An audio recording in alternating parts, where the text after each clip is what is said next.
एक छोटा सा गांव था जिसमें एक बड़ी हवेली थी। वहां छिपा हुआ खजाना था। वह खंभों के अंदर छिपा हुआ था। वहां एक बहुत बड़ा सांप रहता था जो उस छिपे हुए खजाने की रक्षा करता था। ऐसा कहा जाता है कि पूर्वजों ने खजाने की रक्षा के लिए सांप को छोड़ दिया था और किसी को भी उस खजाने को छूने नहीं देते थे। और सांप के डर की वजह से आज तक किसी ने भी इस खजाने को छूने की कोशिश नहीं की।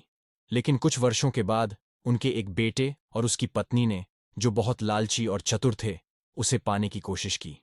वे एक पुजारी के पास गए और उन्हें मामले के बारे में बताया और पुजारी से सांप की निगरानी से खजाना छीनने का उपाय पूछा। पुजारी नकली था और उसे किसी भी चीज के बारे में कोई जानकारी नहीं थी, लेकिन सिर्फ दिखावे के लिए उन्होंने एक समाधान दे दिया।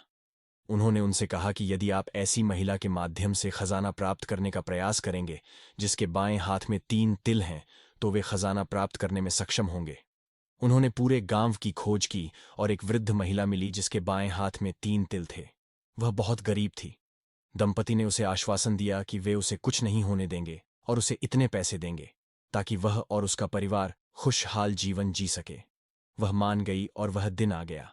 जैसे ही उसने खंभे को काटने की कोशिश की, तेज हवा चलने लगी और आंधी चलने लगी। वह जोड़ा उस महिला के पीछे दूर खड़ा था। उसने उनकी ओर देखा और कहा कि कुछ गड़बड़ है, हमें खजाने को नहीं छूना चाहिए।